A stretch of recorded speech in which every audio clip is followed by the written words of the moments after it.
Hello my dear students, welcome to Bhavya chemistry academy BCA। आज के इस वीडियो में हम बात करने वाले हैं नीट यूजी 2019 के केमिस्ट्री पेपर के बारे में, जहां हम पेपर का कोड P2 डिस्कस करेंगे। ये पेपर संडे को हुआ था 5 मई 2019 को। इस वीडियो में हम पार्ट 1 की बात कर रहे हैं, जिसमें केमिस्ट्री के पेपर में पूछे गए क्वेश्चन नंबर 1 से लेके क्वेश्चन नंबर 15 तक डिस्कस किए जाएंगे। इस वीडियो लेक्चर में हम इन 15 क्वेश्चंस के आंसर्स, उनका एक्सप्लेनेशन, उनका डिफिकल्टी लेवल और साथ ही साथ वो कौन से चैप्टर से पूछे गए हैं, इन सभी को डिस्कस करेंगे।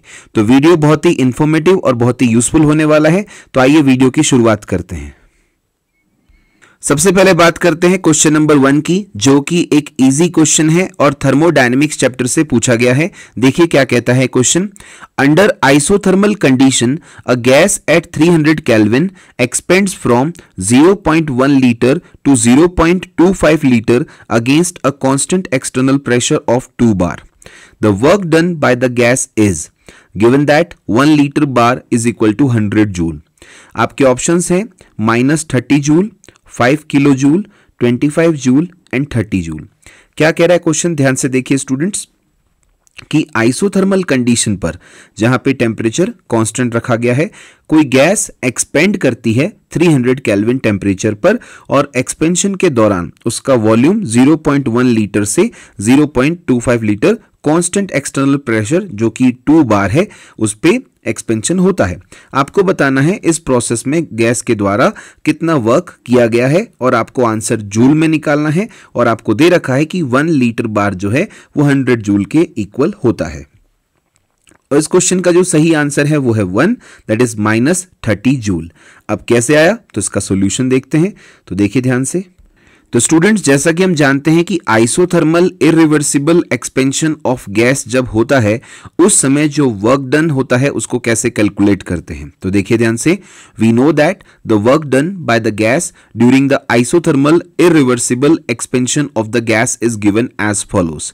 कैसे रिप्रेजेंट करते हैं, तो W irreversible, that is work done during isothermal irreversible expansion of gas, वो किसके इक्वल होता है, it is equal to -P external V2 - V1, और we can say P external delta V।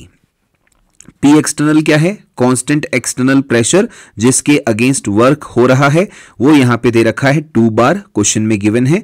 V2 जो कि है फाइनल वॉल्यूम एक्सपेंशन के बाद कितनी है, वो यहां पे दे रखी है 0.25 लीटर, और V1 जो कि इनिशियल वॉल्यूम है वो है 0.1 लीटर। अब हम सारी वैल्यूज को, V1 को, V2 को और P एक्सटर्नल को इस फॉर्मूले में पुट कर देंगे। तो देखिए ध्यान से। On putting the values given in the above formula we get W irreversible क्या आ जाएगा, -2 बार 0.25 -0.1 लीटर। ओके, अब आगे इसको सॉल्व कर लेते हैं। थोड़ा सा सॉल्व करेंगे तो W इरिवर्सिबल आ जाएगा -2 इंटू 0.15 लीटर बार।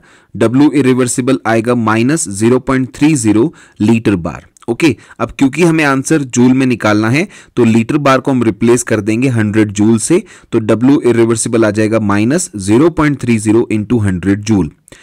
मल्टीप्लाई कर लेंगे तो W इरिवर्सिबल आ जाएगा -30 joule. That means the correct answer of this question is option 1। Okay, अब हम आगे बात करते हैं नेक्स्ट क्वेश्चन नंबर 2 की। क्वेश्चन नंबर 2 एक इजी क्वेश्चन है जो कि सॉलिड स्टेट से पूछा गया है, फॉर्मूला बेस्ड है, सिंपल कंसेप्चुअल क्वेश्चन है। क्या कह रहा है जरा देखिए ध्यान से। A compound is formed by cation C and anion A।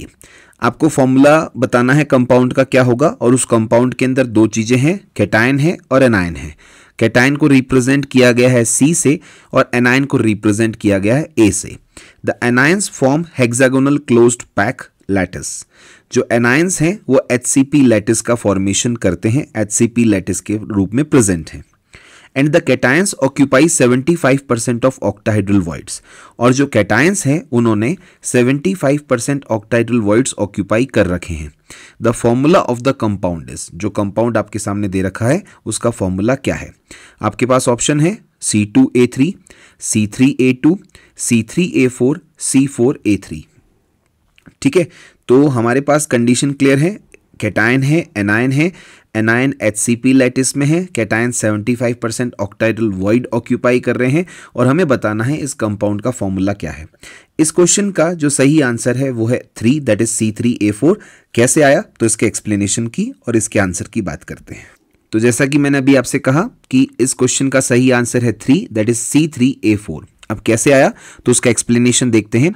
Anions A are present in HCP lattice, so the number of anions A in the unit cell is equal to 6। Anions A HCP lattice में है और हम जानते हैं कि HCP lattice में number of atoms per unit cell कितने होते हैं, 6। Z कितना होता है, 6। ठीक है, तो एनायंस का number of atoms per unit cell या जो Z की वैल्यू है वो 6 आ गई, A की वैल्यू। अब बात करें C की। Cations C occupies 75% of octahedral voids, so the number of cations C in the unit cell। अब हमें पता है कि octahedral voids उतने ही होते हैं जितने की number of atoms per unit cell होते हैं, यानी 6 तो हो गए। अब उसमें से 75% यानी कि 75/100 that is 3/4 part he occupy किया जा रहा है कैटायंस के द्वारा। तो 6 जो कि नंबर ऑफ एटम्स के अकॉर्डिंग ऑक्टाइडल वॉइड्स हैं उसका 75% यानी कि 3/4 पार्ट ही ऑक्यूपाई किया गया। तो जब हम 6 को 3/4 से मल्टीप्लाई कर देंगे ये आ जाएगा 18/4 और यू कैन से 9/2। तो C का जो नंबर ऑफ एटम्स हैं या नंबर ऑफ कैटायंस हैं यूनिट सेल में वो आ गया 9/2। Number of anions in the unit cell ये आ गया 6। ठीक है, अब हम सिंपल फॉर्मूला की बात कर सकते हैं आराम से। तो देखिए ध्यान से, so the formula of the compound will be C 9/2 A 6 और जब हम इसको मल्टीप्लाई कर देंगे 2 से तो हो जाएगा C 18 A 12 और you can say C 9, actually 12 या कैंसिल हो जाएगा, C 9 A 12। ठीक है, तो सिंपल रेशियो क्या हो गया, सिंपल रेशियो हो गया कंपाउंड का C3A4 या हम इसको कह सकते हैं C9 A 12। ठीक है, तो इस क्वेश्चन का जो सही आंसर होगा वो होगा ऑप्शन 3। ठीक है, तो इजी क्वेश्चन था, ये भी सॉलिड स्टेट से पूछा गया था। अब हम आगे बात करते हैं क्वेश्चन नंबर 3 की। क्वेश्चन नंबर 3 एक मॉडरेट क्वेश्चन है जो कि आयनिक इक्विलिब्रियम से पूछा गया है। इसमें दो कंसेप्ट एक साथ इन्वॉल्व कर दिए गए हैं। एक है सॉलिबिलिटी प्रोडक्ट का जो कि आपसे पूछा गया है और उसके साथ उन्होंने पीएच को भी इन्वॉल्व कर लिया है। तो देखिए ध्यान से, मॉडरेट क्वेश्चन है। अगर आपने ऐसे क्वेश्चंस की प्रैक्टिस कर रखी है आयनिक इक्विलिब्रियम चैप्टर से तो आप इजीली इस क्वेश्चन को अटेम्प्ट कर सकते हैं। इस टाइप के क्वेश्चंस और भी जो एग्जाम में आए वो आप इजीली कर सकते हैं। देखिए क्वेश्चन क्या कह रहा है, क्वेश्चन नंबर 3 ये कह रहा है pH of a saturated solution of calcium hydroxide CaOH whole twice is 9। Calcium hydroxide का एक सैचुरेटेड सॉल्यूशन है जिसकी pH है 9। The solubility product KSP of calcium hydroxide is, जो CaOH whole twice calcium hydroxide है इसका KSP सॉल्युबिलिटी प्रोडक्ट क्या होगा। आपके ऑप्शंस हैं 0.5 into 10 to the power -15, 0.25 into 10 to the power -10, 0.125 into 10 to the power -15 and 0.5 into 10 to the power -10। इस question का सही आंसर है फर्स्ट यानी 0.5 इंटू 10 टू द पावर -15। ये है KSP ऑफ कैल्शियम हाइड्रोक्साइड। अब ये कैसे आया तो आइए इसका एक्सप्लेनेशन और इसका सॉल्यूशन देखते हैं। जैसा कि हम जानते हैं calcium hydroxide CaOH whole twice solid जब पार्शियली आयोनाइज होगा तो क्या बनाएगा, Ca+2 aqueous plus 2OH- aqueous. और अगर हम इनकी सॉलिबिलिटी की बात करें तो कैल्शियम +2 एक्वस की अगर सॉलिबिलिटी S है तो OH- एक्वस की सॉलिबिलिटी 2S आएगी क्योंकि इनके मोल्स डबल हैं। अब जैसा कि क्वेश्चन में गिवन है कि pH कितना है 9 और हमें pOH कैलकुलेट करना है, तो pH अगर 9 है तो हम अच्छे से जानते हैं कि pH प्लस pOH होता है 14। तो pOH कितना आ जाएगा 14 माइनस pH, pOH कितना आएगा 14 माइनस 9 क्योंकि pH आपको दे रखा है 9, तो 14 माइनस 9 करेंगे तो pOH आपके पास आ जाएगा 5।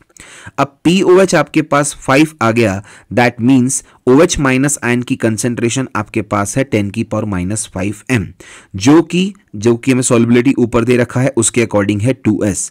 तो OH माइनस आयन की कंसेंट्रेशन pOH से या pH की हेल्प से हमारे पास आ गई 10 की पावर -5 मोलर और जो कि 2S सॉल्युबिलिटी के इक्वल है। ठीक है, यहां से हम S की वैल्यू कैलकुलेट कर लेंगे और फिर सॉल्युबिलिटी प्रोडक्ट कैलकुलेट कर लेंगे। ठीक है, तो देखिए ध्यान से, तो सॉल्युबिलिटी S क्या आ जाएगी, जो कि कैल्शियम +2 आयन की कंसेंट्रेशन होगी, वो होगी 10⁻⁵/2, क्योंकि 2s is equal to 10⁻⁵m था, तो S क्या आ जाएगा 10⁻⁵m/2, ये हो जाएगा 0.5 इंटू 10⁻⁵m।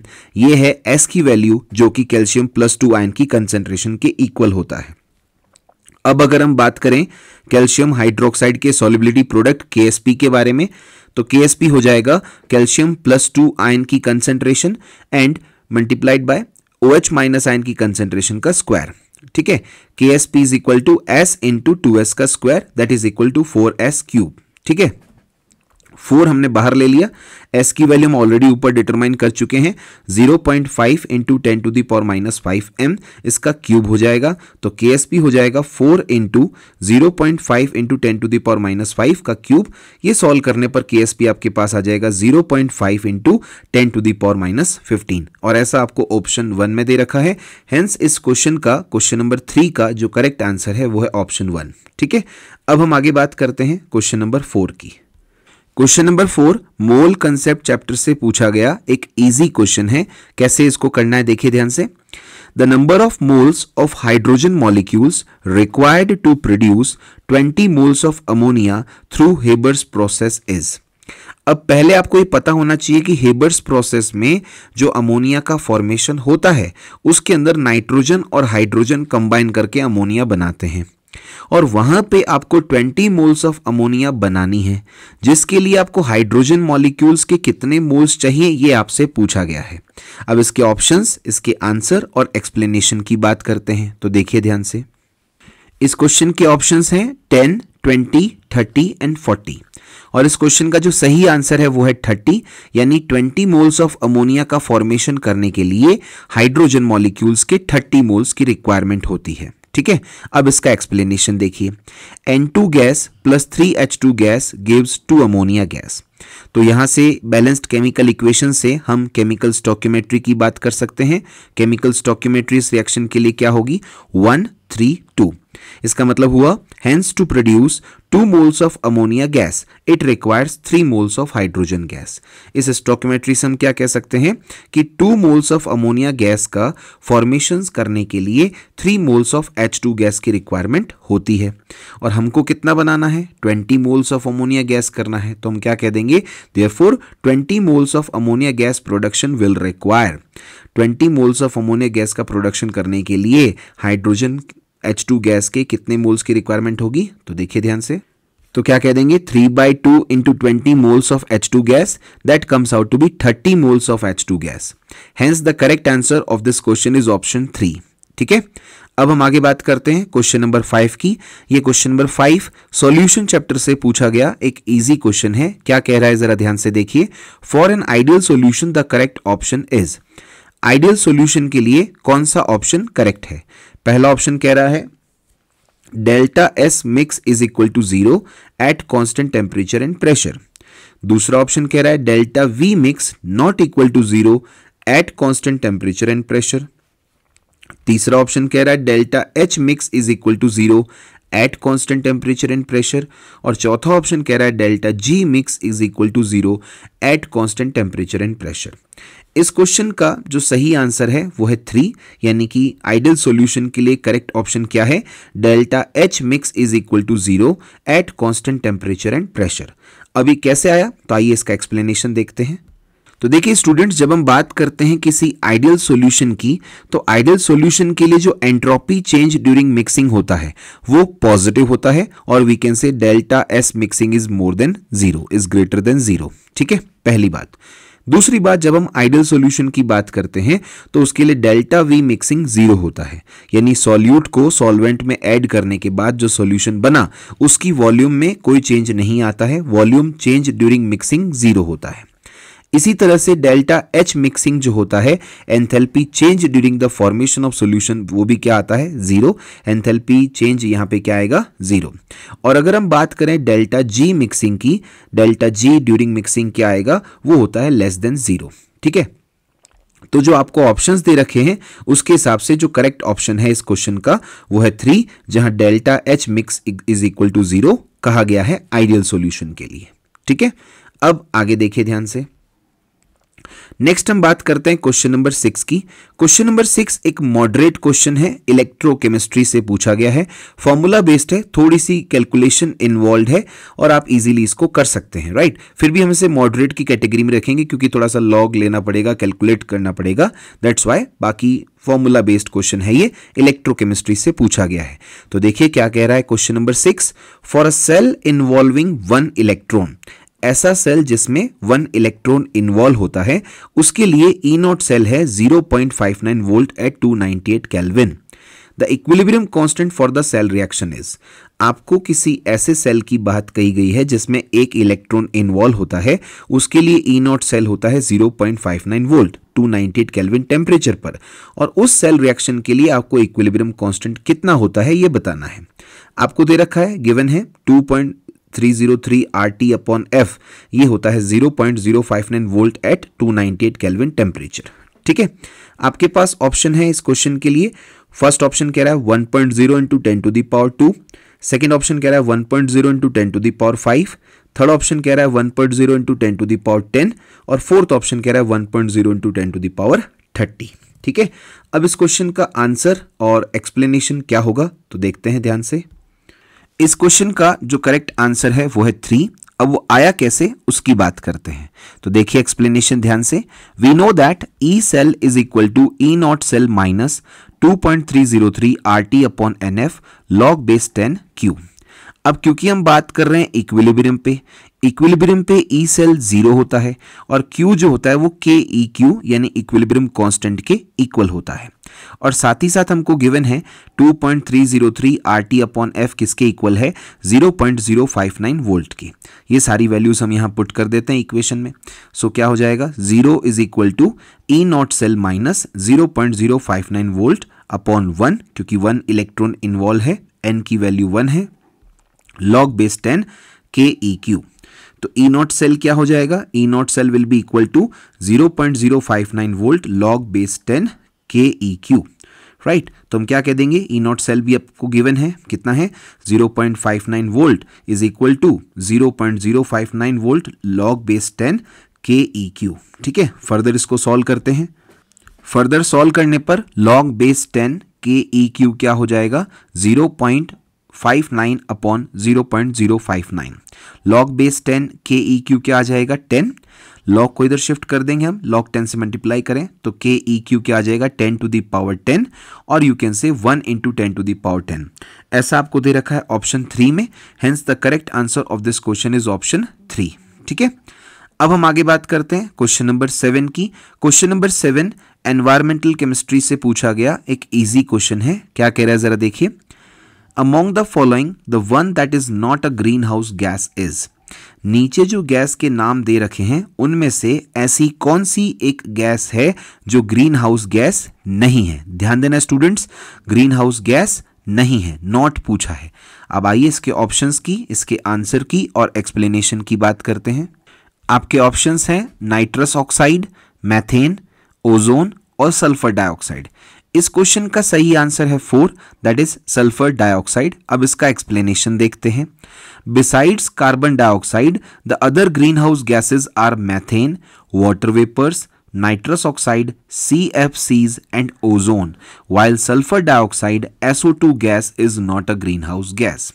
देखिए, जब हम ग्रीन हाउस गैसेस की बात करते हैं तो सबसे पहला नाम हमारे दिमाग में आता है कार्बन डाइऑक्साइड, वो तो है ही है।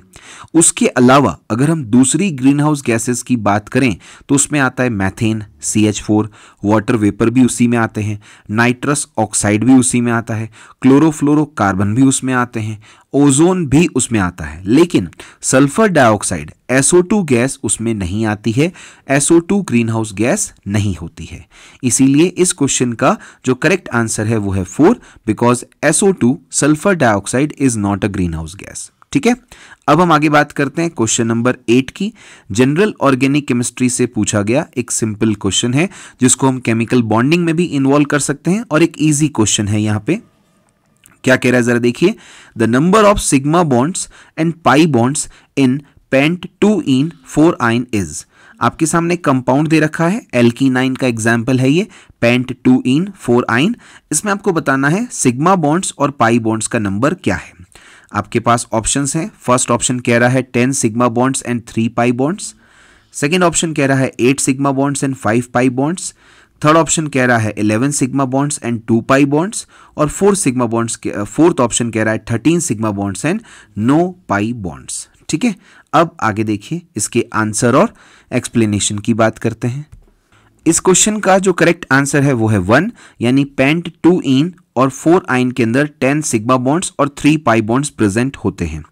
अब बात करें स्ट्रक्चर की, तो पेंट 2इन 4आइन का स्ट्रक्चर कुछ इस तरह से होता है, जिसको हमने ओपन स्ट्रक्चर या एक तरह से कंप्लीट स्ट्रक्चर की बात की है, जिसमें आप देख सकते हैं इस कंप्लीट स्ट्रक्चर में हमारे पास 1 2 3 4 5 6 7 8 9 10।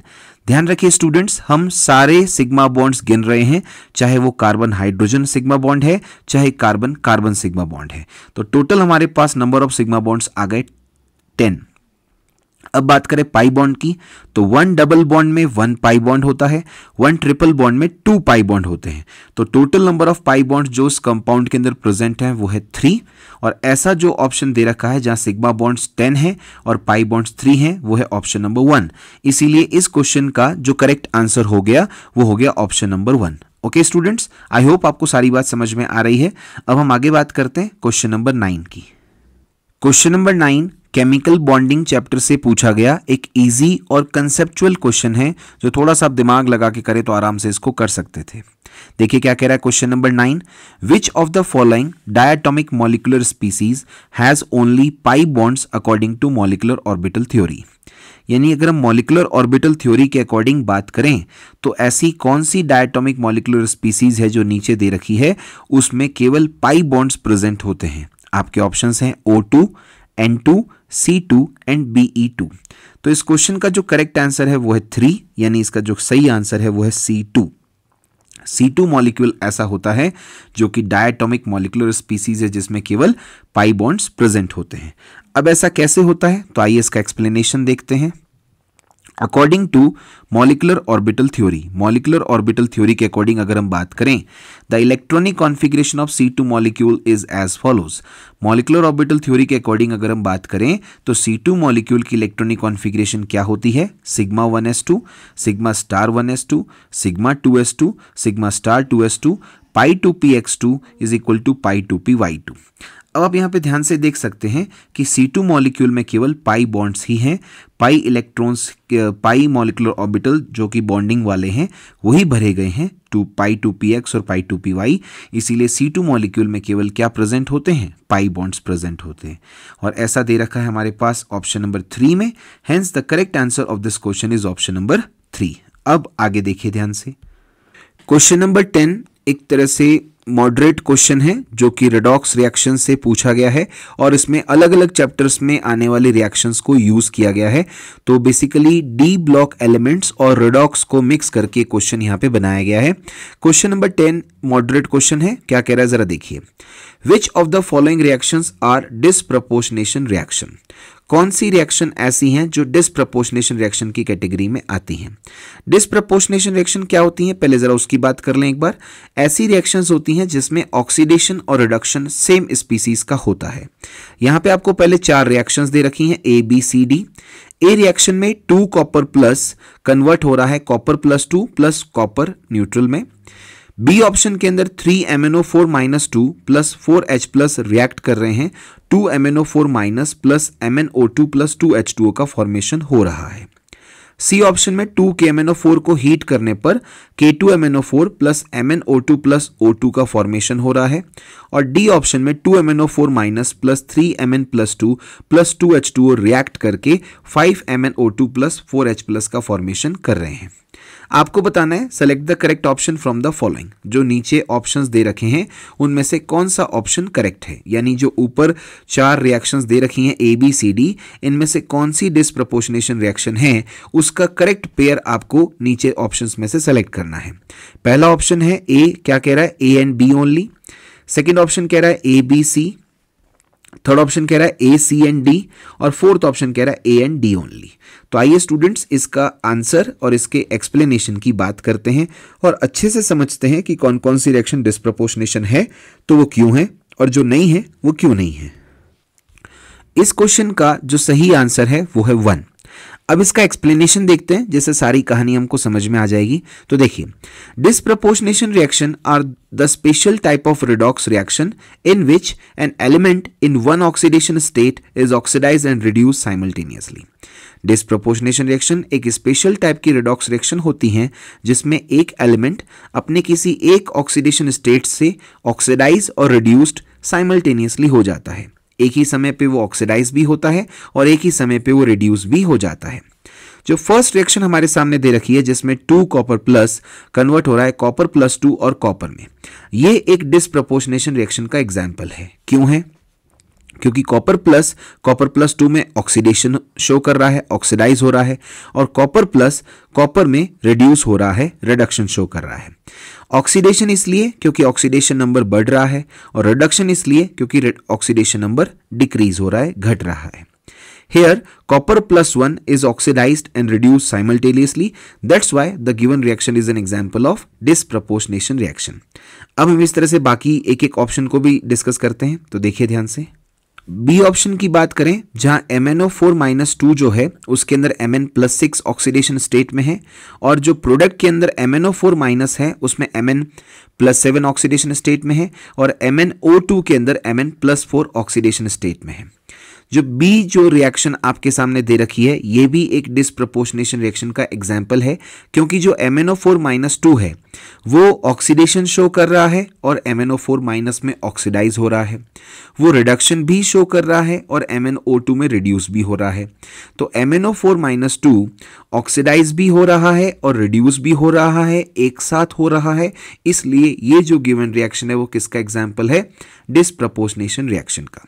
ठीक है, अब आगे देखिए, जब हम बात करें सी रिएक्शन की, जहां 2KMnO4 कन्वर्ट हो रहा है K2MnO4 और MnO2 में, यहां पे जो रिएक्टेंट के अंदर KMnO4 के अंदर जो Mn है उसकी ऑक्सीडेशन स्टेट है +7, और जो प्रोडक्ट के अंदर दो कंपाउंड है उसमें Mn की ऑक्सीडेशन स्टेट है +6 और +4।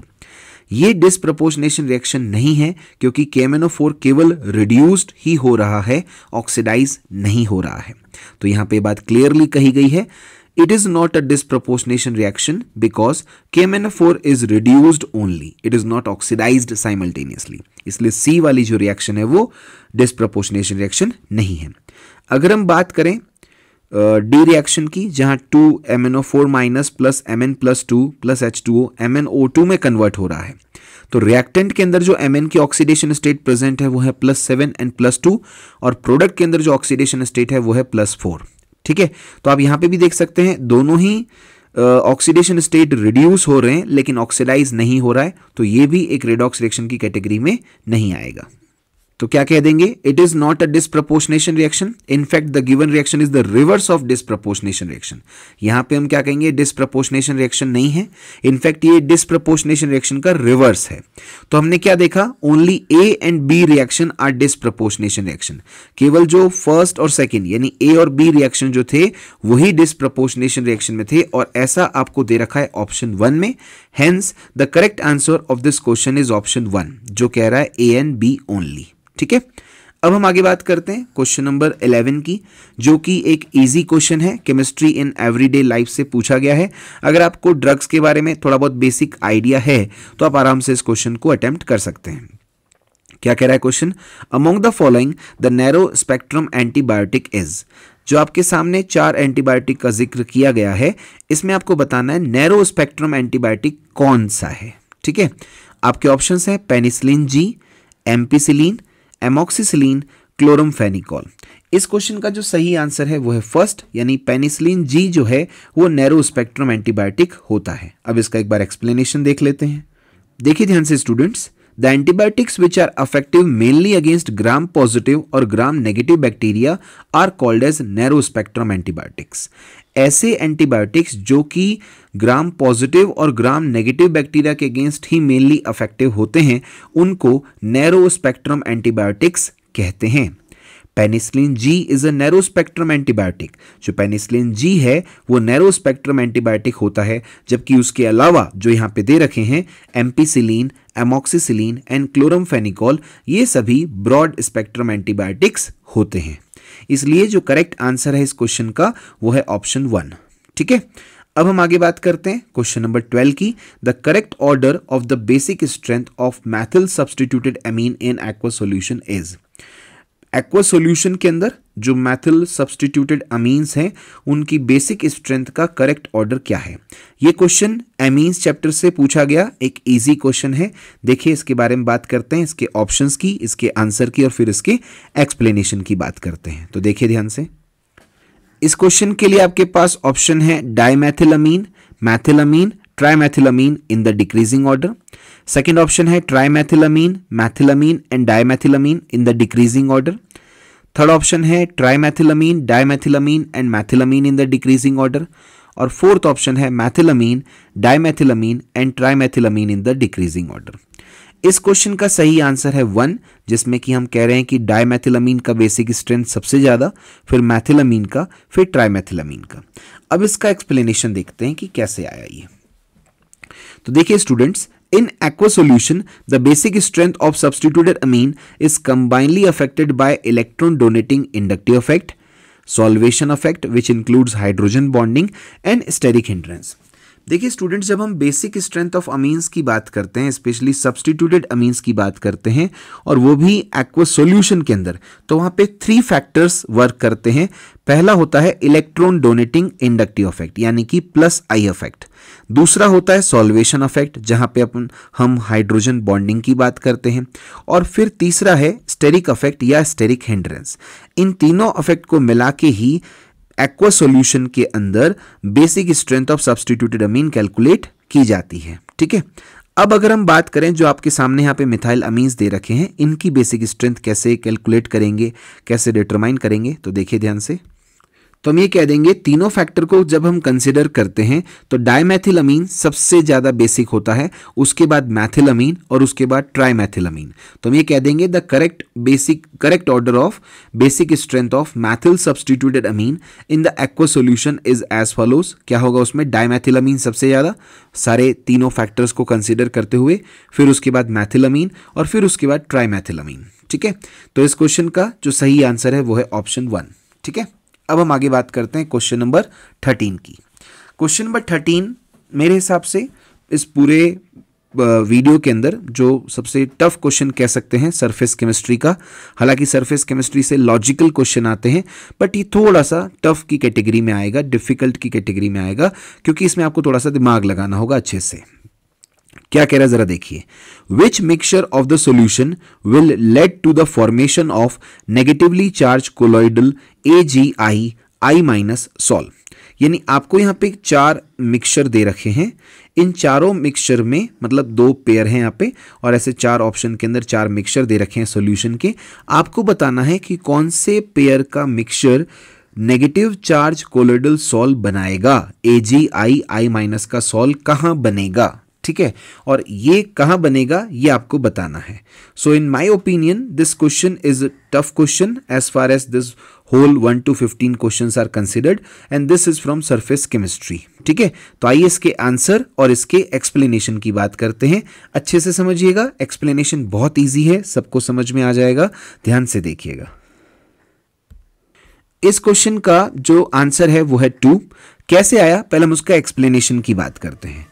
Generally, the charge present on the colloid is due to the preferential adsorption of common ion from the dispersion medium। ये कंसेप्ट आपको पता होना चाहिए। सरफेस केमिस्ट्री के अंदर हम बात कर चुके हैं पहले भी, आप सबने पढ़ा भी होगा कि जो कोलॉइड के ऊपर जो चार्ज प्रेजेंट होता है वो चार्ज कहां से आता है। कोलॉइड क्या करता है, डिस्पर्शन मीडियम में से कॉमन आयन का अपनी सरफेस पे एड्सॉर्प्शन कर लेता है, जिसको हम बोलते हैं preferential adsorption of common ion. ये कौन करता है, कोलॉइड करता है। कहां से करता है, डिस्पर्शन मीडियम से करता है। तो हमें ये देखना है कि कॉमन आयन कौन सा अवेलेबल है, उसका प्रेफरेंशियल एड्सॉर्प्शन होगा और उसी के अकॉर्डिंग कोलॉइड पे चार्ज आएगा, नेगेटिव या positive depending on the type of ion which is preferentially adsorbed on the surface of colloid. ठीक है, इन नेगेटिव चार्ज कोलॉइड, अगर हम बात करें negative charge colloid AgI I minus की, तो ऑब्वियसली हमें दिख रहा है I minus is preferentially adsorbed. Adsorption किसका हो रहा है? I माइनस का, तभी तो सॉल कैसा बना है? नेगेटिव चार्ज बना है। और वो कैसे बना होगा?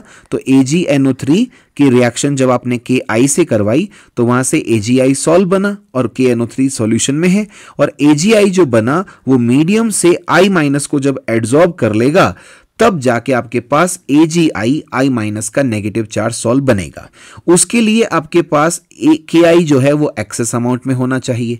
तो हम क्या कह देंगे? So when KI is in excess, I minus will be adsorbed on the surface of AgI and AgI I minus sol is formed। बिल्कुल सीधी सी बात है, जब आपके पास KI एक्सेस अमाउंट में होगा तभी तो I माइनस आपके पास अवेलेबल रहेगा मीडियम के अंदर, और जब मीडियम के अंदर I माइनस अवेलेबल रहेगा तो I माइनस और AgI का I कॉमन है, इसलिए कॉमन I माइनस क्या होगा? AgI की सरफेस पे जाके एड्सॉर्ब हो जाएगा और वहां पे AgI I माइनस का सॉल का नेगेटिव चार्ज सॉल का फॉर्मेशन होगा। ठीक है, तो हमें बस यही देखना है कि कौन से ऑप्शन में KI का वैल्यू, KI के मोल्स AgNO3 के मोल्स से ज्यादा हैं। जहां KI के मोल्स AgNO3 के मोल्स से ज्यादा होंगे वहां नेगेटिव चार्ज सॉल्व बन पाएगा। ओके, अब आगे देखिए ध्यान से। अब हम एक एक ऑप्शन को डिस्कस करते हैं। सबसे पहले देखिए, millimoles of KI is less than millimoles of AgNO3 in option 3, so option 3 is incorrect. भाई हमने अभी क्या कहा? जहां KI के मोल एक्सेस होंगे, ज्यादा होंगे AgNO3 के कंपैरिजन में, वहां पे ही I माइनस अवेलेबल रहेगा और I माइनस जाके AgI की सरफेस पे एड्सॉर्ब होगा। तो जब हम ऑप्शन 3 की बात कर रहे हैं वहां तो KI के मिलीमोल्स AgNO3 के मिलीमोल्स से कम है, तो ऑप्शन 3 तो बिल्कुल ही गलत हो गया, वो इनकरेक्ट है। ठीक है, अब देखिए, millimoles of KI is equal to the millimoles of AgNO3 in option 4, so option 4 is also incorrect. Option 4 के अंदर क्या कहा गया कि KI के मिलीमोल्स AgNO3 के मिलीमोल्स के इक्वल हैं। ये भी नहीं सही होगा, क्योंकि हमको तो KI के मोल्स ज्यादा चाहिए, तभी तो I माइनस मीडियम में अवेलेबल हो पाएगा। तो millimoles of KI millimoles of AgNO3 के इक्वल होने की वजह से ऑप्शन 4 भी इनकरेक्ट है। ठीक है, अब आगे देखिए, millimoles of KI is maximum in option 2। Option 2 के अंदर KI के जो मिलीमोल्स हैं वो सबसे ज्यादा हैं, इसीलिए, और कितने हैं वो? 50 into 2 100 मिलीमोल्स हैं। So it acts as a solvent and anion I minus is absorbed by the colloid AgI formed. यानी KI के मोल्स सबसे ज्यादा ऑप्शन 2 में है, और इसीलिए ही जो I माइनस है वो KI जो है वो सॉल्वेंट की तरह एक्ट करेगा, और जो वहां पे एनाइन I माइनस है वो अवेलेबल होगा और जाके AgI जो कोलॉइड फॉर्म हुआ है उसकी सरफेस पे एड्सॉर्ब्ड हो जाएगा। तो AgNO3 आपके पास डिस्पर्स्ड फेज हो गया, KI आपके पास डिस्पर्जन मीडियम हो गया, ये आपने एक्सेस में लिया है, मिलीमोल्स KI के ज्यादा हैं AgNO3 के कंपैरिजन में, तो AgI का सॉल बना, उस पे नेगेटिव चार्ज I माइनस आके एड्सॉर्ब हो गया, जिसकी वजह से नेगेटिव चार्ज कोलॉइड का फॉर्मेशन हुआ। और यहां पे ये जो ऑप्शन 2 है उसमें ऐसी कंडीशन दे रखी है कि KI के मोल्स सबसे ज्यादा हैं, राइट, इसीलिए हमारा करेक्ट आंसर 2 हो जाएगा। ठीक है स्टूडेंट्स, तो जैसा कि अभी मैंने कहा, करेक्ट आंसर इस क्वेश्चन का हो जाएगा ऑप्शन 2। अब हम आगे बात करते हैं क्वेश्चन नंबर 14 की। ये आयनिक इक्विलिब्रियम में एसिड बेस कंसेप्ट से पूछा गया एक इजी क्वेश्चन है। क्या कह रहा है जरा ध्यान से देखिए। Conjugate base for Bronsted acid H2O and HFR। आपको बताना है जो ब्रोंस्टेड एसिड आपके सामने दे रखे हैं H2O एंड HF, इनके कॉन्जुगेट बेस क्या होंगे। आपके ऑप्शंस हैं OH minus and H2F plus respectively, H3O plus and F minus respectively, OH minus and F minus respectively, H3O plus and H2F plus respectively. इस क्वेश्चन का सही answer है 3, यानी जो H2O और HF के ब्रोंस्टेड एसिड जो यहां पे दे रखे हैं H2O एंड HF, उसके कॉन्जुगेट बेस की अगर हम बात करें तो सही आंसर है OH minus and F minus. ठीक है, अब पहले जरा समझते हैं, इसका एक्सप्लेनेशन देखते हैं कि आंसर 3 आया कैसे। तो देखिए ध्यान से, Bronsted acid are those chemical substances which releases or donates proton, that is H plus ion, and forms conjugate bases। Bronsted acid वो केमिकल सब्सटेंस होते हैं जो कि H plus ion या प्रोटोन डोनेट कर देते हैं और कॉन्जुगेट बेस का फॉर्मेशन करते हैं।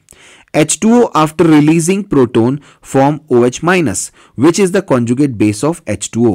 भाई जब हम बात कर रहे हैं H2O की और अगर ये ब्रोंस्टेड एसिड है तो H प्लस रिलीज कर देगा, प्रोटोन रिलीज करेगा, उसके बाद क्या बनाएगा OH माइनस जो कि इसका कॉन्जुगेट बेस हो गया। सो H2O after releasing proton form OH minus which is the conjugate base of H2O। ठीक है, तो H2O का कॉन्जुगेट बेस हो गया OH माइनस। अब इसी तरह से HF की बात करते हैं, तो देखिए ध्यान से। इसी तरह से अगर हम बात करें HF की, similarly HF after losing proton that is H plus ion forms F minus which is the conjugate base of HF। इसी तरह से ही HF जब एक प्रोटोन लूज कर देगा, H प्लस आयन लूज कर देगा, क्या बनाएगा F माइनस जो कि HF का कॉन्जुगेट बेस होता है। Hence the conjugate bases for bronsted acid H2O and HF are OH minus and F minus respectively। H2O और HF जो ब्रोंस्टेड एसिड हैं इनके कॉन्जुगेट बेस क्या होंगे OH minus and F minus, ऐसा आपको दे रखा है ऑप्शन 3 में। Hence option 3 is the correct answer. Okay, अब हम बात करते हैं क्वेश्चन नंबर 15 की, इस वीडियो के आखिरी क्वेश्चन की, जो कि आयनिक इक्विलिब्रियम से पूछा गया है, बफर सॉल्यूशन से पूछा गया है। और ये एक डिफिकल्ट क्वेश्चन है क्योंकि इसमें कैलकुलेशन इन्वॉल्व है, आपको अच्छे से कैलकुलेट करके देखना होगा, बेसिक बफर की डेफिनेशन आनी चाहिए। तो आयनिक इक्विलिब्रियम से पूछा गया एक डिफिकल्ट क्वेश्चन बफर से रिलेटेड क्या कह रहा है, जरा देखिए। हम इसका बड़ा इजीली एक्सप्लेनेशन आपको देंगे जिससे कि कहानी अच्छे से समझ में आ जाएगी। तो देखिए, which will make basic buffer, जो आपके सामने पेयर ऑफ कंपाउंड्स दे रखे हैं उसमें बेसिक बफर कौन बनाएगा। तो फर्स्ट ऑप्शन आपके पास है 50 ml of 0.1 m NaOH plus 25 ml of 0.1 m CH3COH। इसके बाकी ऑप्शन देखते हैं, फिर आंसर और एक्सप्लेनेशन की बात करते हैं। ऑप्शन 2 कह रहा है 100 ml of 0.1 m CH3COH plus 100 ml of 0.1 m NaOH। Third option कह रहा है 100 ml of 0.1 m HCl plus 200 ml of 0.1 m NH4OH। Fourth option कह रहा है 100 ml of 0.1 m HCl plus 100 ml of 0.1 m NaOH। इस question का सही answer है ऑप्शन 3, यानी 100 ml of 0.1 m HCl plus 200 ml of 0.1 m NH4OH को मिलाने पर बेसिक बफर मिलेगा। अब ये कैसे मिलेगा, हम पहले बेसिक बफर की डेफिनेशन की बात करते हैं और फिर एक एक ऑप्शन को अच्छे से समझते हैं, कहां बेसिक बफर बनता है और कहां नहीं बनता है। ठीक है, और नहीं बनता है तो क्यों नहीं बनता है, तो देखिए ध्यान से। सबसे पहले जब हम एक्सप्लेनेशन की बात कर रहे हैं तो हम ये कह रहे हैं कि basic buffer is a mixture of weak base and salt of weak base with strong acid. Basic buffer क्या होता है, एक मिक्सचर होता है जिसमें वीक बेस होता है और उसके साथ साथ क्या होता है, सॉल्ट होता है। सॉल्ट किसका होता है, वीक बेस और स्ट्रॉन्ग एसिड का। ठीक है, अब एक एक करके हम सारे ऑप्शन की स्टडी करते हैं। सबसे पहले बात करें ऑप्शन 1 की। Option 1 is a basic solution due to NaOH and it is not a basic buffer. Option 1 जो है वो एक बेसिक सॉल्यूशन है NaOH की वजह से और ये कोई बेसिक बफर सॉल्यूशन नहीं है। देखिए जरा ध्यान से, एसिटिक एसिड आपके पास है 25 ml और इसके 0.1 मोलर कंसेंट्रेशन गिवन है, तो आपके पास 2.5 मिलीमोल्स प्रेजेंट है एसिटिक एसिड के इनिशियल में। NaOH आपके पास कितना है, 50 ml इंटू 0.1 m, ये हो गया 5 मिलीमोल्स। तो ऑब्वियसली एसिड बेस से रिएक्शन करेगा, तो शुरुआत में तो इनिशियली दोनों के मोल्स हैं एसिड और बेस के, सॉल्ट और वाटर तो नहीं है आपके पास। जब रिएक्शन हुई तो 2.5 millimoles of acetic acid 2.5 millimoles of NaOH के साथ रिएक्शन कर लेंगे और 2.5 मिलीमोल्स ऑफ सॉल्ट बनेगा। और 2.5 मोल्स रिएक्ट किए NaOH के, हमारे पास 5 मिलीमोल्स थे, तो 2.5 मिलीमोल्स रिएक्ट करने के बावजूद भी 2.5 मिलीमोल्स NaOH के रह जाएंगे। तो आफ्टर टाइम t क्या होगा, एसिटिक एसिड तो पूरा कंज्यूम हो गया, NaOH के 2.5 मिलीमोल्स रह गए और सॉल्ट CH3CONA के 2.5 मिलीमोल्स रह गए। अब NaOH एक स्ट्रॉन्ग बेस है जिसके 2.5 मिलीमोल्स सॉल्यूशन के अंदर प्रेजेंट है, इसलिए इसकी वजह से सॉल्यूशन का नेचर बेसिक होगा। सेकेंड देखिए, ऑप्शन 2 की बात करें तो ऑप्शन 2 में क्या होगा, hydrolysis of salt takes place and it is not a basic buffer. Second वाले में क्या हो रहा है, सॉल्ट का हाइड्रोलाइसिस होगा और वो कोई बेसिक बफर नहीं है। देखिए जरा ध्यान से, एसिटिक एसिड के आपके पास कितने मिलीमोल्स हैं, 100 ml into 0.1 m that means 10 millimoles. NaOH कितना है, 100 ml into 0.1 that is 10 millimoles. तो शुरुआत में आपके पास एसिड के और बेस के 10 मिलीमोल्स हैं, तो सॉल्ट और वाटर तो नहीं बनेगा। और जब आपने दोनों को मिलाया, दोनों के मिलीमोल सेम है, तो एसिटिक एसिड और NaOH दोनों कंज्यूम हो जाएंगे और आपके पास सॉल्ट बचेगा। सॉल्ट के 10 मिलीमोल्स सॉल्यूशन में ऑब्टेन हो जाएंगे और क्योंकि सॉल्ट है इसका आप हाइड्रोलाइसिस करवा दोगे, सॉल्ट का हाइड्रोलाइसिस यहां पे हो पाएगा, ये भी कोई बेसिक बफर बना के आपको नहीं देगा। अब आगे देखते हैं, नेक्स्ट ऑप्शन की बात करते हैं। ऑप्शन 3 की बात करें, option 3 is a basic buffer having a mixture of weak base NH4OH and salt of weak base with strong acid NH4Cl। ठीक है, ऑप्शन 3 बेसिक बफर है। क्यों है बेसिक बफर? क्योंकि इसमें वीक बेस NH4OH भी प्रेजेंट है और साथ में salt of weak base with strong acid NH4Cl भी प्रेजेंट है। देखिए कैसे, आपके पास है HCl जो कि है स्ट्रॉन्ग एसिड और NH4OH जो कि है वीक बेस। NH4OH के आपके पास 20 मिलीमोल्स हैं, HCl के आपके पास 10 मिलीमोल्स हैं। शुरुआत में सॉल्ट नहीं बना है। जब इनकी रिएक्शन होगी तो HCl के 10 मिलीमोल्स NH4OH के 10 मिलीमोल्स से रिएक्शन कर लेंगे तो सॉल्ट के 10 मिलीमोल्स बच जाएंगे। आफ्टर टाइम टी HCl तो पूरा कंज्यूम हो गया, 10 मिलीमोल्स थे पूरे के पूरे कंज्यूम हो गए, लेकिन जो NH4OH है, अमोनियम हाइड्रोक्साइड है, उसके 20 मिलीमोल्स आपने इनिशियली लिए थे जिसमें से 10 मिलीमोल्स ने रिएक्शन किया, 10 मिलीमोल्स अब भी बच गए। तो सॉल्यूशन में आपके पास आफ्टर टाइम टी क्या अवेलेबल है? आपके पास NH4OH के 10 मिलीमोल्स अवेलेबल हैं, आपके पास अमोनियम क्लोराइड, स्ट्रॉन्ग एसिड और वीक बेस के सॉल्ट के भी 10 मिलीमोल्स हैं। और क्योंकि आपके पास वीक बेस और स्ट्रॉन्ग एसिड के सॉल्ट के दोनों के मोल्स अवेलेबल हैं, इसलिए ऑप्शन 3 जो है वो आपको बेसिक बफर बना के देगा। ठीक है, अब आगे देखिए। अब बात करें ऑप्शन 4 की। ऑप्शन 4 भी बेसिक बफर नहीं है, ये एक न्यूट्रल सॉल्यूशन है क्योंकि स्ट्रॉन्ग एसिड और स्ट्रॉन्ग बेस के मोल्स इक्वल अमाउंट में प्रेजेंट हैं। आपने लिया स्ट्रॉन्ग एसिड HCl जिसके 10 मिलीमोल्स हैं इनिशियली, और एक आपने लिया स्ट्रॉन्ग बेस NaOH जिसके भी 10 मिलीमोल्स हैं इनिशियली, और सॉल्ट और वाटर यहां पे नहीं बना। जब आपने दोनों को मिक्स किया, एसिड और बेस को आपने जब मिक्स किया, तो एसिड के 10 मिलीमोल्स, HCl के 10 मिलीमोल्स, NaOH के 10 मिलीमोल्स से रिएक्शन कर लेंगे और यहां पे सॉल्ट बनेगा NaCl जिसके भी 10 मिलीमोल्स का फॉर्मेशन होगा। अब आपके पास एसिड और बेस दोनों ही नहीं है और जो सॉल्ट बना है उसका नेचर न्यूट्रल होता है, इसलिए ये भी बेसिक बफर नहीं है, ये एक सिंपल एक न्यूट्रल सॉल्यूशन के फॉर्म में आपको मिलेगा। इसका मतलब जो इस क्वेश्चन का करेक्ट आंसर है वो है ऑप्शन 3। तो इस तरह से स्टूडेंट्स आपने देखा नीट यूजी 2019 के पेपर का हमने केमिस्ट्री पेपर के क्वेश्चन नंबर 1 से लेके 15 तक का एक्सप्लेनेशन, आंसर, डिफिकल्टी लेवल, वो कौन से चैप्टर से पूछे गए हैं, अच्छे से सारी बात को एक्सप्लेन किया। हमने यहाँ पे सारे क्वेश्चंस को अच्छे से डिटेल में एक्सप्लेनेशन के साथ समझाने का पूरा प्रयास किया है। फिर भी अगर किसी को कोई डाउट रह गया है तो आप कमेंट सेक्शन में जरूर मेंशन करें, जिससे कि आपके जो भी आपके डाउट्स हैं उसको हम बेस्ड एक सेपरेट वीडियो अलग से बना लें। और स्टूडेंट्स, अभी तक आपने हमारे चैनल को सब्सक्राइब नहीं किया है और आपने वीडियो पूरा एंड तक देखा है तो हमारे चैनल को जरूर सब्सक्राइब करें, ताकि आने वाले वीडियोस जो अपलोड करेंगे नीट के, जेई के, 11th के, 12th के, उसका नोटिफिकेशन आपको मिलता रहे। Okay students, thank you very much.